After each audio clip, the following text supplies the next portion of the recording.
Hello everyone. आज मैं आपके साथ बात करने वाला हूं स्क्रीन बेस्ड ट्रेडिंग सिस्टम के बारे में। देखिए, स्क्रीन बेस्ड ट्रेडिंग सिस्टम क्या होता है कि आप अगर स्टॉक मार्केट के अंदर किसी भी फाइनेंशियल इंस्ट्रूमेंट को बाय या सेल करना चाहते हैं तो आप इंटरनेट के थ्रू आप कंप्यूटर या मोबाइल फ़ोन की हेल्प से अपने ऑर्डर को प्लेस कर सकते हैं। आज के इस वीडियो के अंदर मैं आपको बताने वाला हूं कि स्क्रीन बेस्ड ट्रेडिंग सिस्टम होता क्या है और इसके बेनिफिट्स क्या हैं, मार्केट ऑर्डर, लिमिट ऑर्डर और स्टॉप लॉस ऑर्डर क्या होते हैं और ये कैसे काम करते हैं। इस वीडियो को आगे बढ़ाने से पहले मैं सबसे रिक्वेस्ट करूंगा कि मेरे चैनल को सब्सक्राइब कर लें और बेल आइकन जरूर प्रेस करें ताकि जब भी मैं कोई नया वीडियो अपलोड करूँ तो आपको उसकी नोटिफिकेशन मिलती रहे। देखिए, जब हमारे पास इंटरनेट का मैकेनिज़्म नहीं था तो पूरा का पूरा जो वर्ल्ड है वो फाइनेंशियल इंस्ट्रूमेंट्स की जो बाइंग और सेलिंग है वो ओपन आउटक्राई सिस्टम से करता था, जो कि कैसे काम करता था कि कॉमन प्लेस के ऊपर जो कि फिजिकल प्लेस होता था वहाँ पर बायर्स और सेलर्स एक साथ आते थे और इंस्ट्रूमेंट्स की ऑक्शन की जाती थी। तो जो भी बायर उस इंस्ट्रूमेंट का हाईएस्ट प्राइस मेंशन करता था उस रेट के ऊपर बायर को वो इंस्ट्रूमेंट सेल कर दिया जाता था। और जो बायर प्राइस अपनी तरफ से शो करता है हम उसको बिड प्राइस के नाम से बुलाते हैं। ओपन आउटक्राई सिस्टम का सबसे बड़ा जो लिमिटेशन थे वो क्या थे कि ये टाइम कंज्यूमिंग और इनएफिशिएंट था, क्योंकि बायर्स और सेलर्स को डिस्टेंट प्लेसेस से आना होता था, एक जगह पे उनको एक साथ इकट्ठा होना होता था तो काफ़ी वक्त लग जाता था। ये जो ऑक्शन मैकेनिज़्म था ये कुछ बड़ी सिटीज़ में होता था, तो क्योंकि इसकी एक्सेस जो थी वो सिर्फ बड़ी सिटीज़ तक ही थी तो बायर्स और सेलर्स भी बहुत कम हुआ करते थे, तो बड़ी ही लिमिटेड नंबर ऑफ इंस्ट्रूमेंट्स जो थे उनकी बाइंग और सेलिंग हो पाती थी और इन्फॉर्मेशन का फ्लो बड़ा स्लो था। देखिए, जब भी हम किसी फाइनेंशियल इंस्ट्रूमेंट की बाइंग करते हैं या सेलिंग करते हैं तो सबसे पहले हमें कोई ना कोई जानकारी चाहिए होती है उस इंस्ट्रूमेंट की कंपनी से जुड़ी हुई कि वो कंपनी कैसा परफॉर्म कर रही है। और इन्फॉर्मेशन का फ्लो कम होने के कारण कई लोग तो ये डिसाइड ही नहीं कर पाते थे कि उनको बाइंग करनी भी चाहिए या नहीं करनी चाहिए या फिर सेल करना चाहिए या नहीं करना चाहिए। और क्योंकि फ्लो ऑफ इन्फॉर्मेशन बड़ा स्लो था तो इस रीज़न से भी ये ट्रेडिंग मैकेनिज़्म बहुत ज़्यादा सक्सेसफुल नहीं था। उसके बाद क्या हुआ, जब इंटरनेट का मैकेनिज़्म आया तो हमारे पास आया स्क्रीन बेस्ड ट्रेडिंग सिस्टम, जो कि किस तरीके से काम करने लगा कि आप अपने ही घर बैठे एक सॉफ्टवेयर के अंदर सिर्फ और सिर्फ जो भी इंस्ट्रूमेंट आप बाय करना चाहते हो या सेल करना चाहते हो आप उसका नाम मेंशन करें, आप प्राइस मेंशन करें जिस जिस भी प्राइस पे आप उसको बाइंग या सेलिंग करना चाहते हो और क्वांटिटी मेंशन कीजिए और आपका ऑर्डर प्लेस हो जाएगा। अगर हम इंडिया की बात करें, हमारे पास दो बड़े सेंट्रलाइज एक्सचेंजेस हैं, बॉम्बे स्टॉक एक्सचेंज और नेशनल स्टॉक एक्सचेंज। दोनों ने अपने सॉफ्टवेयर्स डेवलप किए हुए हैं और जो बीएसई का सॉफ्टवेयर है उसका नाम है वोल्ट, जिसकी फुल फॉर्म है बीएसईज ऑनलाइन ट्रेडिंग, और एनएससी का सॉफ्टवेयर का नाम है नीट, जिसकी फुल फॉर्म है national exchange for automated trading. देखिए, स्क्रीन बेस्ड ट्रेडिंग सिस्टम के सबसे ज़्यादा बेनिफिट्स क्या हैं कि तो लिक्विडिटी को इम्प्रूव करता है। लिक्विडिटी किस सेंस में इम्प्रूव होती है कि जो नंबर ऑफ ट्रेडर्स है वो इंक्रीज़ हो गए हैं बिकॉज ऑफ इंटरनेट, क्योंकि अब आप घर बैठे ही काम कर सकते हैं, कोई हमें फिजिकल प्लेस पे जाने की ज़रूरत तो है नहीं। और जब नंबर ऑफ ट्रेडर्स ज़्यादा होते हैं तो आपके इंस्ट्रूमेंट को कैश में कन्वर्ट होने की पॉसिबिलिटी भी क्या हो जाती है, ज़्यादा हो जाती है। फिर हमारे पास क्या है, trade executed eight a very high speed. यहाँ पर होता क्या है, आप बस अपना प्राइस मेंशन कीजिए जिस भी रेट पे आप किसी भी पर्टिकुलर इंस्ट्रूमेंट को बाय करना चाहते हो या सेल करना चाहते हो, और अगर ऑपोजिट साइड से हमें उसी इंस्ट्रूमेंट के लिए उसी प्राइस के ऊपर अगर कोई बायर और सेलर अवेलेबल हो गया तो आपका ऑर्डर उसी टाइम एग्जीक्यूट हो जाएगा। एग्जाम्पल के तौर पर आपने रिलायंस कंपनी का शेयर है वो 100 रुपीज़ में बाय करना चाहते हो, अगर कोई भी सेलर रिलायंस कंपनी के शेयर्स को 100 रुपये में सेल करने को तैयार हो तो आपका इमीडिएटली ऑर्डर मैच कर जाएगा और आपकी बाइंग हो जाएगी। मैकेनिज्म पूरा का पूरा ट्रांसपेरेंट है स्क्रीन बेस्ड ट्रेडिंग सिस्टम में। मतलब कि अगर मैं ये कहूँ कि रिलायंस कंपनी के शेयर का प्राइस 100 रुपीज़ है तो जितने भी ट्रेडर्स अवेलेबल हैं सभी के लिए रिलायंस कंपनी का प्राइस 100 ही है, सबको वो स्क्रीन पे शो होता रहेगा। और इसी रीज़न से इन्वेस्टर्स का कॉन्फिडेंस भी है वो भी बहुत ज़्यादा इंक्रीज़ हो गया है स्क्रीन बेस्ड ट्रेडिंग सिस्टम के लेकर। Large number of participants available रहते हैं क्योंकि इंटरनेट की हेल्प से आप काम कर सकते हैं, आप घर बैठे ही कर सकते हैं, तो आपको सिर्फ एक इंटरनेट कनेक्शन चाहिए और आप इजीली सिस्टम के साथ जुड़ सकते हैं। इसी रीज़न से जो आजकल ट्रेडर्स हैं बहुत ज़्यादा इंक्रीज़ हो गए हैं।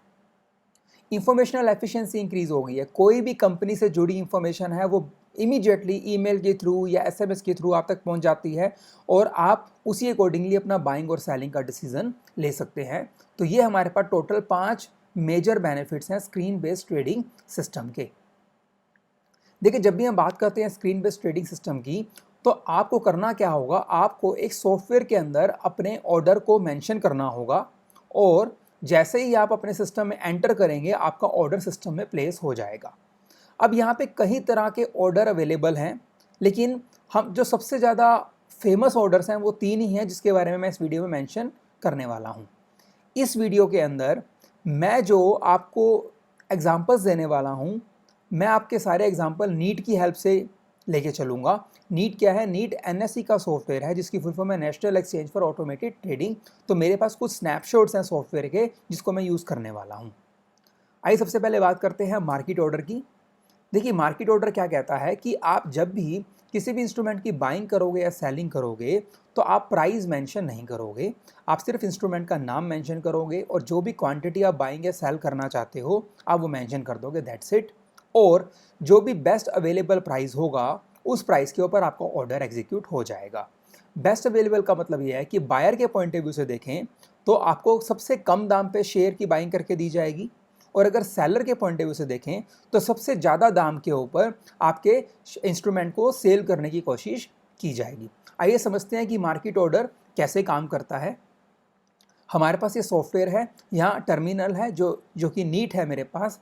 जैसा कि आप यहाँ पे देख रहे हैं ये हमारे पास बाय ऑर्डर है और ये ब्लू कलर का है। अगर ये सेल ऑर्डर होता तो इसका कलर रेड में कन्वर्ट हो जाता। आप यहाँ पे देखिए ऑर्डर टाइप में देखिए मार्केट लिखा हुआ आ रहा है, फिर आप देखिए क्वांटिटी।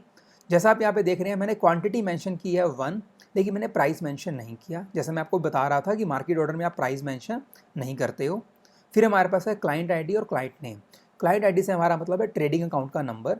स्टॉक मार्केट के अंदर अगर आप किसी भी इंस्ट्रूमेंट की बाइंग या सेलिंग करना चाहते हैं तो आपके पास ट्रेडिंग अकाउंट होना चाहिए। तो ट्रेडिंग अकाउंट का नंबर मेंशन कीजिए, आपका नाम ऑटोमेटिकली डिस्प्ले हो जाएगा और आपको मेंशन करना है यहाँ पर अपना इंस्ट्रूमेंट का नेम। जैसा आप देख रहे हैं यहाँ पे इक्विटी है और इंस्ट्रूमेंट का नेम है डीपीटी है। आप जैसा कि आप एरो देख रहे होंगे, इस एरो में आपको कई सारे प्राइजेस दिख रहे हैं। ये प्राइजेस क्या है, ये आपको बताया जा रहा है कि प्रीवियस मतलब हिस्टोरिकल अगर हम इंफॉर्मेशन की बात करें स्टॉक की भी, पीछे कितने रुपए के अंदर वो पर्टिकुलर कंपनी का शेयर सेल हुआ है या बाय हुआ है और किस प्राइस पे वो बाय और सेल हुआ है। तो ये जो पीछे की इंफॉर्मेशन है ये बहुत ही तेज़ी से बदलती रहती है, क्योंकि जैसे जैसे बाइंग और सेलिंग बढ़ती है, जैसे जैसे बाइंग और सेलिंग का प्राइस चेंज होता है तो ऑटोमेटिकली इंफॉर्मेशन भी ये चेंज होती चली जाती है। अब मैं यहाँ पे एज्यूम कर लेता हूँ कि जो बेस्ट सेलिंग प्राइस है वो 111 रुपीज़ 25 पैसा चल रहा है। तो अब होगा क्या, आपने डीपीटीएल का शेयर लेना है, एक शेयर लेना है, प्राइस आपने मेंशन नहीं किया, तो वेरी क्विकली सिस्टम क्या करेगा, 111 रुपीज़ 25 पैसा में आपका ऑर्डर एग्जीक्यूट कर देगा और आपका शेयर अपने आप ही बाय हो जाएगा। लेकिन आपको ये भी समझना जरूरी है कि बाइंग और सेलिंग के अंदर मार्केट ऑर्डर का मैकेनिज्म बिल्कुल ऑपोजिट तरीके से काम करता है। बाइंग के अंदर क्या होता है कि हमेशा जो प्राइस है वो लोवेस्ट टू हाईएस्ट चलता है, क्योंकि अगर आप अपने आप से भी ये क्वेश्चन पूछें कि अगर आप कोई भी इंस्ट्रूमेंट खरीदना चाहते हैं तो आपके लिए जो बेस्ट अवेलेबल प्राइस का मतलब क्या है कि मैं सबसे कम प्राइस के ऊपर उस इंस्ट्रूमेंट को परचेज करूं। तो सिस्टम भी क्या करेगा, आपकी जो बाइंग है वो कम से शुरू करेगा, मतलब जो भी सबसे कम प्राइस होगा वहाँ से शुरू करेगा और धीरे धीरे ऊपर की तरफ जाएगा। जैसे कि आप यहाँ पे टेबल में देखेंगे, मैंने ये एज्यूम किया एक सेलर है जो कि 800 शेयर्स को 120 रुपीज़ में सेल करने को तैयार है। फिर हमारे पास 200 शेयर्स का एक सेलर है जो 120 रुपीज़ 20 पैसा में सेल करने को तैयार है, और फिर 500 एंड 500 शेयर्स के दो सेलर अवेलेबल हैं और 120 रुपीज़ 80 पैसा एंड 121 रुपीज़ में सेल करने को तैयार हैं। अब इन चारों प्राइस में जो बेस्ट अवेलेबल प्राइस है वो कौन सा होगा, लोवेस्ट, दैट इज़ 120। तो क्या करेगा सिस्टम, सबसे कम प्राइस से आपकी बाइंग शुरू करेगा। आपको 2000 शेयर चाहिए, 800 शेयर की बाइंग होगी 120 रुपीज़ के ऊपर, फिर 200 की बाइंग होगी 120 रुपीज़ 20 पैसा एंड सो ऑन। और ये पूरा प्रोसेस तब तक चलता रहेगा जब तक कि आपकी पूरे के पूरे 2000 शेयर्स की बाइंग नहीं हो जाती। तो टोटल अगर आपकी बाइंग करके देखी जाए तो आपका जो टोटल अमाउंट स्पेंड हुआ वो हुआ 2,40,940। आपने शेयर्स कितने खरीदे, 2000, तो आपका जो एवरेज प्राइस निकल कर आया हुआ है 120 रुपीज़ 47 पैसा। इस तरीके से इसने काम किया। लेकिन अगर ये सेल का ऑर्डर होता तो ये पूरा का पूरा टेबल उल्टा हो जाता। देखिए कुछ इस तरीके से, जैसा कि आप देख रहे थे बाइंग के अंदर जो बेस्ट अवेलेबल प्राइस है वो 120 था, बट यहाँ पर कितना है 121। आप फिर से देख सकते हैं, ऊपर देखिए अवेलेबल प्राइस 120 है और यहाँ पे देखिए क्या है 121 है। अगर आप सेलर हैं तो आप क्या चाहेंगे कि सबसे ज़्यादा प्राइस के ऊपर मेरा जो इंस्ट्रूमेंट है वो सेल हो जाए, तो अब क्या करेगा, बिल्कुल उल्टा चलेगा। अब ये जो आपकी सेलिंग है ये हाईएस्ट प्राइस से शुरू करेगा और लोएस्ट की तरफ मूव करेगा। अब आप देख रहे होंगे मैंने पूरी टेबल को रिवर्स कर दिया यहाँ पर। अब यहाँ पर जो 121 वाला सेलर है, या मैं सॉरी यहाँ पे कहूँगा जो 121 रुपीज़ वाला बायर है वो ऊपर आ गया, और फिर हमारे पास क्या हो गया, धीरे धीरे आप देख रहे हैं प्राइस कम हो रहा है। हम ऐसे बोलेंगे कि 500 शेयर्स का एक बायर है जो 121 रुपीज़ में परचेज करने को तैयार है। फिर एक और हमारे पास बायर है जो 500 शेयर 120 रुपीज़ 80 पैसा मिलना चाहता है, एंड सो ऑन। सिस्टम क्या करेगा, हाईएस्ट प्राइस से सेल करना शुरू करेगा। टोटल सेल हो गया आपके 2,40,940 और आपका एवरेज निकल कर आ गया 120 रुपीज़ 47 पैसा। तो सेलिंग में ये हाईएस्ट टू लोएस्ट चलता है और बाइंग में ये लोएस्ट टू हाईएस्ट की तरह मूव करता है। अब हम बात करते हैं लिमिट ऑर्डर के बारे में। देखिए लिमिट ऑर्डर में क्या होता है कि जब भी आप किसी भी इंस्ट्रूमेंट की बाइंग या सेलिंग करना चाहते हैं तो क्वांटिटी के साथ साथ आप स्पेसिफिक प्राइस भी मेंशन करते हो, और जो आप प्राइस मेंशन करोगे उसी प्राइस के ऊपर ही आपका ऑर्डर एग्जीक्यूट होगा। अगर मैं ये कहूँ कि रिलायंस कंपनी का शेयर आप 100 रुपीज़ में बाय करना चाहते हो तो आपका ऑर्डर तभी एग्जीक्यूट होगा अगर कोई सेलर भी 100 रुपीज़ में रिलायंस कंपनी के शेयर को सेल करने को तैयार हो। अगर ऐसा नहीं होता, अगर मैं ये कहूँ कि आप 100 रुपीज़ में बाय करना चाहते हो लेकिन सेलर उसको 101 में सेल करना चाहता है, तो ये ऑर्डर कभी एग्जीक्यूट नहीं होगा, ये ऑर्डर पेंडिंग रहेगा। और मार्केट चलती है हमारे 9 to 3:30 तक मोस्टली, तो 3:30 पे क्या होगा, अपने आप ही ये ऑर्डर डिलीट हो जाएगा। आइए समझते हैं लिमिट ऑर्डर कैसे काम करता है। जैसे आप देख रहे हैं यहाँ बाय ऑर्डर है, ये देखिए ऑर्डर टाइप में यहाँ लिमिट लिखा हुआ आ गया, यहाँ क्वांटिटी में 1 है और यहाँ प्राइस मेंशन किया हुआ है। यही डिफरेंस है मार्केट और लिमिट ऑर्डर के अंदर। मार्केट ऑर्डर में we do not mention price, but in the limit order we specifically mention the price. यहाँ मैंने शो कर दिया कि मैं 111 रुपीज़ 25 पैसा में एक कंपनी का शेयर है जो कि कंपनी है DPTL, मैं उसके शेयर को खरीदना चाहता हूँ। ये मेरा क्लाइंट ID आ गया और यहाँ पर इंस्ट्रूमेंट का नाम आ गया इक्विटी एंड DPTL। अब ये ऑर्डर तभी एग्जीक्यूट होगा जब हमारे पास यहाँ पर एक सेलर अवेलेबल हो जो कि DPTL कंपनी का एक शेयर 111 रुपीज़ 25 पैसा में बेचने को तैयार हो, अदरवाइज ये ऑर्डर पेंडिंग ही पड़ा रहेगा। दूसरा क्या केस हो सकता है, अगर आप सेल करना चाहो, जैसा आप देख रहे हैं कलर बदल गया, अभी नीचे रेड कलर का हो गया, देखिए सेल ऑर्डर आ गया, ऑर्डर टाइप लिमिट आ गया, ये क्वांटिटी मेंशन कर दी, प्राइस मेंशन कर दिया 110 रुपीज़ 25 पैसा, ये ट्रेडिंग अकाउंट का नंबर आ गया और ये हमने अपने इंस्ट्रूमेंट का नाम डाल दिया। अब यहाँ पर क्या हुआ, आप ये कहना चाहते हैं कि आप DPTL कंपनी का 1 शेयर 110 रुपीज़ 25 पैसा के अंदर सेल करने को रेडी हो। तो बायर अगर 110 रुपीज़ 25 पैसा में DPTL कंपनी के शेयर को परचेज करने के लिए रेडी हो गया तो आपका ऑर्डर एग्जीक्यूट हो जाएगा, अदरवाइज ये पेंडिंग पड़ा रहेगा 3:30 तक। अब हम बात करते हैं स्टॉप लॉस ऑर्डर के बारे में। देखिए स्टॉप लॉस ऑर्डर के बारे में सबसे पहले आपको ये समझना जरूरी है कि आपको लॉस तो होगा ही होगा, लेकिन आप अपने लॉस को एक लेवल पे कम कर सकते हो। यहाँ पे कई लोग ये समझते हैं कि स्टॉप लॉस ऑर्डर आपके लॉस को जीरो कर देता है, नो, या फिर वो कहते समझते हैं कि लॉस को कन्वर्ट कर देता है प्रॉफिट के अंदर, तो ऐसा नहीं होता। इसके नाम से समझिए, ये स्टॉप लॉस है, मतलब लॉस होगा लेकिन आपके लॉस को एक लेवल पे स्टॉप कर देता है। तो स्टॉप लॉस ऑर्डर को समझने के लिए सबसे पहले आपको 2 टर्म्स को समझना जरूरी है, और वो टर्म्स है हमारे पास short position and long position. पहले हम बात करते हैं लॉन्ग पोजीशन की, जो कि हम normally day to day life में रेगुलरली यूज़ करते हैं। कि क्या करेंगे, हम पहले एक फाइनेंशियल इंस्ट्रूमेंट को बाय करेंगे और जब लेटर स्टेज पे अगर उसका प्राइस इंक्रीज हो जाता है तो हम उसको सेल कर देंगे, तो नॉर्मल है लॉन्ग पोजीशन, मतलब पहले बाइंग होती है और फिर क्या होती है, सेलिंग होती है। लेकिन शॉर्ट पोजीशन उल्टा चलता है। शॉर्ट पोजीशन कहता है कि पहले तो आप उस इंस्ट्रूमेंट को सेल करोगे और फिर आप क्या करोगे, उसको बाय करोगे। हम एग्जांपल लेते हैं, मान लीजिए रिलायंस कंपनी का शेयर 1000 रुपीज़ का है और सुबह का टाइम है 10 o'clock का, मार्केट चल रही है 3:30 तक। अब आपने ये सोचा कि रिलायंस कंपनी का जो प्राइस है थोड़ी देर में कम हो जाएगा, तो आपने प्लान किया कि क्यों ना मैं इसको सेल कर दूं, और आपने 1000 रुपीज़ में उस रिलायंस कंपनी के शेयर को सेल कर दिया और 12 o'clock पे उसका प्राइस हो गया 900 रुपीज़ और आपने उसको 900 रुपीज़ में बाय कर लिया, तो आपको 100 रुपये का बेनिफिट हो गया। यहाँ पे हुआ क्या, पहले आपने सेल किया था और फिर आपने क्या किया, बाय किया। तो आप ऐसा कर सकते हैं, इस पूरे मैकेनिज्म को शॉर्ट पोजीशन कहते हैं। लेकिन इसमें एक कंडीशन है कि अगर मार्केट का टाइम 9 to 3:30 का है और आपने बिना ओनरशिप के किसी भी इंस्ट्रूमेंट को सेल कर दिया तो आपको 330 से पहले पहले उस इंस्ट्रूमेंट की बाइंग भी करनी ही होगी। और स्टॉप लॉस कैसे शॉर्ट पोजीशन और लॉन्ग पोजीशन के अंदर सिग्निफिकेंट रोल प्ले करता है, हम इसको एक एग्जांपल से समझते हैं। देखिए यहां पर मैं लेके चल रहा हूं stop loss buy order. Buy order से मेरा मतलब यह है कि मैं शॉर्ट पोजीशन पे खेल रहा हूं, मतलब कि मैं पहले उस इंस्ट्रूमेंट को सेल कर चुका हूं और अब मैं उसको बाय करने वाला हूं। और मैं क्या एज्यूम करके चल रहा हूं कि मैंने एक इंस्ट्रूमेंट था वो 105 रुपीज़ में सेल कर दिया। मेरी अजम्पशन ये थी कि अगर मैं इसको 105 रुपये में सेल कर देता हूँ, थोड़ी देर के बाद इसका रेट कम हो जाएगा तो मैं कम पे खरीद लूँगा। देखिए ये मेरी अजम्पशन थी, मेरी प्रेडिक्शन थी, but future is always uncertain. उल्टा हो गया, मैंने 105 रुपये में सेल कर दिया और उसके बाद इसका प्राइस और इंक्रीज़ होने लग गया, तो इससे मुझे तो नुकसान हो गया।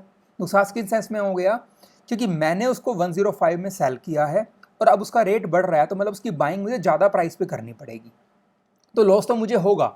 लेकिन मैं अपने लॉस को रोक सकता हूँ स्टॉप लॉस ऑर्डर की हेल्प से। देखिए कैसे, आप देख रहे हैं बाय ऑर्डर एंट्री है, ऑर्डर टाइप में SL आ गया, ये क्वांटिटी में मैंने 1 लिख दिया और मैंने 2 range they the, that is 113 rupees 30 पैसा से 113 रुपीज़ 10 पैसा।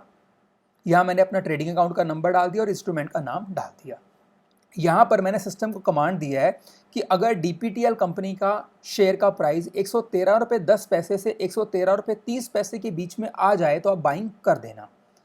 अब लॉस मुझे कितना हो सकता है मैक्सिमम, मैंने बेचा कितने में हुआ 105 में, और मैं बाय कितने में कर रहा हूँ 113 रुपये 10 पैसे से 113 रुपये 30 पैसे में, तो मैक्सिमम लॉस कितना होगा मेरा 8 रुपीज़ 30 पैसा। कैसे कि अगर ये 113 रुपये 30 पैसे में बाइंग हो जाए तो मैंने बेचा कितने में 105 में, तो लेस कर दूंगा 113 रुपीज़ 30 पैसा में से 105, और मुझे जो यहाँ पर मिनिमम लॉस है वो कितना होगा 8 रुपीज़ 10 पैसा। कैसे 113 रुपीज़ 10 पैसा में से 105 को लेस कर दीजिए, ये आपका निकल कर आ गया। तो आपने अपने लॉस के ऊपर एक रिस्ट्रिक्शन लगा दी। आप अगर किस DPTL कंपनी का शेयर इस रेंज में आ गया तो आपकी बाइंग हो जाएगी और आप इस जो भी प्रॉब्लम में फंसे हैं आप उससे बाहर निकल जाएंगे। अब बात करते हैं स्टॉप लॉस सेल ऑर्डर के बारे में। यहाँ हम ये लेके चल रहे हैं कि आपने लॉन्ग पोजीशन ली है। लॉन्ग का मतलब है आपने पहले बाय किया और अब सेल कर रहे हो। मैंने एज्यूम ये किया कि आपने 115 रुपये में शेयर को बाय कर रखा है और आपकी बाइंग के बाद उसका रेट कम होने लग गया, अब आपको नुकसान होने लग गया। आप चाहते हैं कि मैं अपने लॉस को कहीं पर रोक दूँ, तो आपने ऑर्डर लगाया, ये सेल लगा दिया, ऑर्डर टाइप में SL आ गया। यहाँ आपने क्वांटिटी लिख दी 1 और आपने अपना रेंज दे दिया 108 रुपीज़ 10 पैसा से 108 रुपीज़ 30 पैसा। आपने अपना क्लाइंट ID डाल दिया और आपने इंस्ट्रूमेंट का नाम डाला DPTL और इक्विटी। अब आप यहाँ पे क्या कह रहे हैं कि अगर DPTL का प्राइस 108 रुपये 10 पैसे से 108 रुपये 30 पैसे के बीच में आए तो ऑटोमेटिकली क्या हो जाए, आपका जो यहाँ पर जो शेयर है वो सेल हो जाए। इसमें आपको जो मैक्सिमम लॉस है वो कितना हो सकता है, देखिए 115 रुपये में आपने बाय किया है, अगर ये 108 रुपये 10 पैसे के अंदर सेल हो जाता है तो आपको मैक्सिमम लॉस कितना होगा 6 रुपीज़ 90 पैसा का, और आपको मिनिमम लॉस कितना होगा कि अगर ये 108 रुपये 30 पैसे में बिक जाए, मतलब 6 रुपीज़ 70 पैसा का।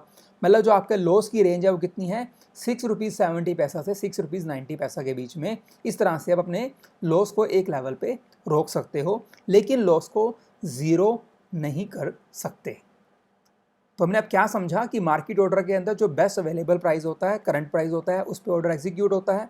लिमिट ऑर्डर में जो स्पेसिफिक प्राइस मेंशन करते हो उस पर ऑर्डर एग्जीक्यूट होता है।